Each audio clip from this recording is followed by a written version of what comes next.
are in Warri, Nigeria. Lift it up now, say.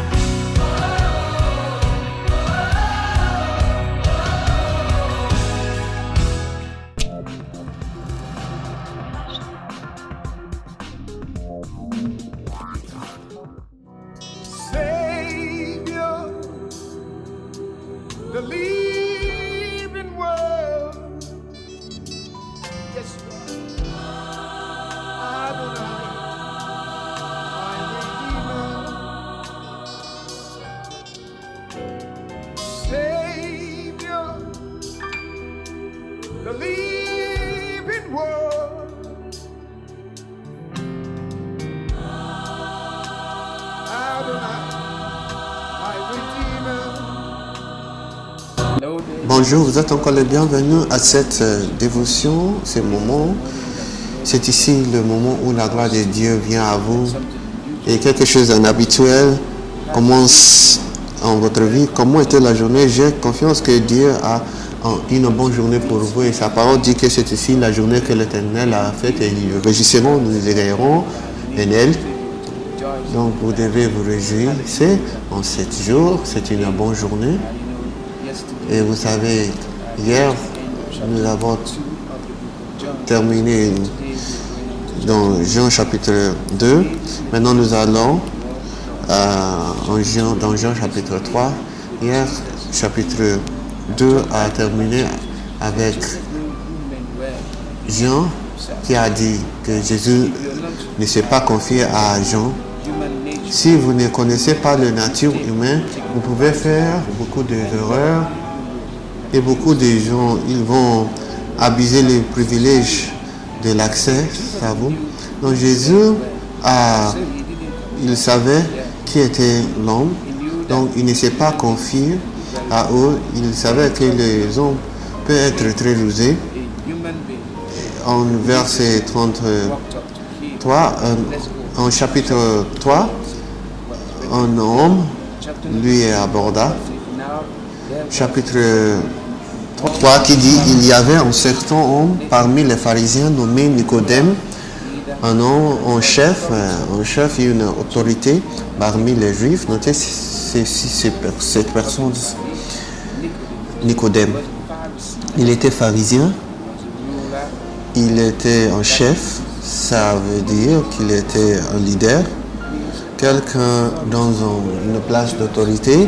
Parmi les Juifs, il n'était pas un homme ordinaire.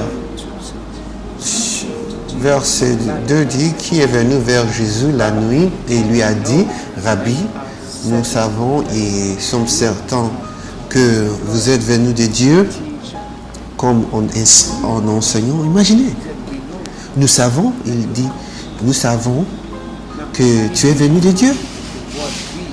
Il a utilisé le mot nous, qui veut suggérer que ce n'est pas son avis seulement. Ça veut suggérer que parmi les chefs, ils ont examiné cet homme Jésus. Qui est cet homme?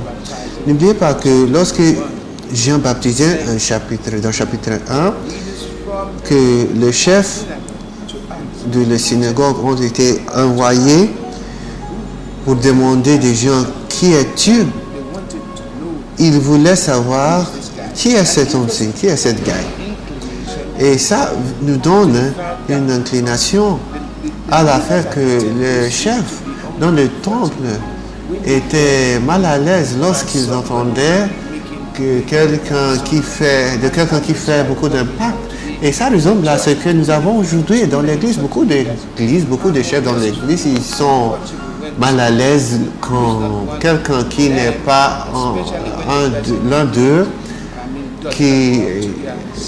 surtout s'il n'est pas parmi leurs clics, qui n'était pas bienvenu, qui n'était pas loin par eux, il se pose la question, qui est cette gars ici, qui est cet homme?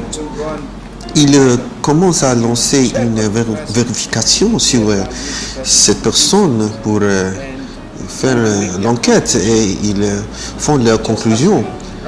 Comme tu es là, tu écoutes ma voix, il y a beaucoup de gens qui font des enquêtes sur moi. Ils font leurs conclusions. Donc, Nicodème a utilisé le mot « nous savons » et nous sommes certains que vous êtes venus de Dieu, un homme de Dieu. Il savait qu'il était un homme de Dieu. Comment est-ce qu'ils ont fait cette conclusion?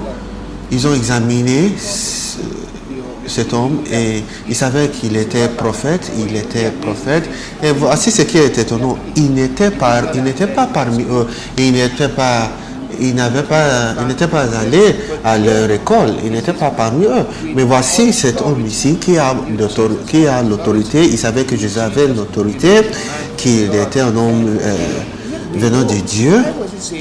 Il a dit, nous savons et nous sommes certains que vous êtes venus de Dieu.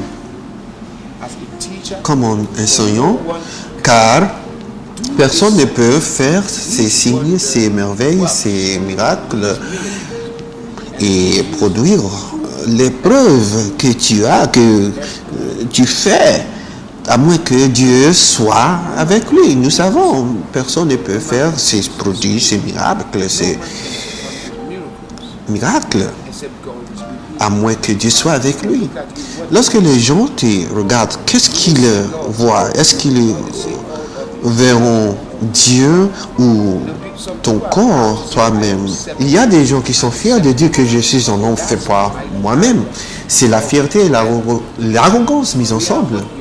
Nous sommes ce que nous sommes par la grâce de Dieu, selon le mot de l'apôtre 2 Corinthiens, chapitre 10, verset 17. Ils ont regardé Jésus et ils ont dit, cet homme a l'autorité, ce qu'il fait est impossible, excepté Dieu est avec lui. Notez ceci aussi, c'est pas tous les chefs des Juifs, pas tous les pharisiens qui pouvaient faire ces choses. Ils ont vu quelqu'un qui n'était pas parmi leur clique, qui vit une vie extraordinaire, qui avait une manifestation extraordinaire. Lorsque les gens te regardent, est-ce qu'ils voient les choses extraordinaires ou ils voient quelqu'un qui est extraordinaire? Les pharisiens étaient religieux, mais il n'était pas quelque chose qui était extraordinaire. Les pharisiens étaient normaux. Lorsque les pharisiens, lorsqu'ils ont vu quelqu'un qui avait quelque chose de plus grand, ils ont dit que il est différent. Qu'est-ce qu'ils savent de toi?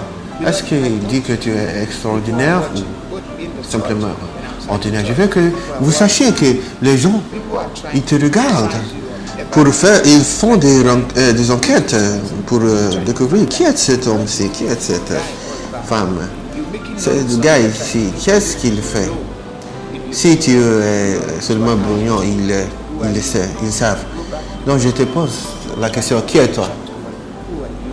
Qui est toi?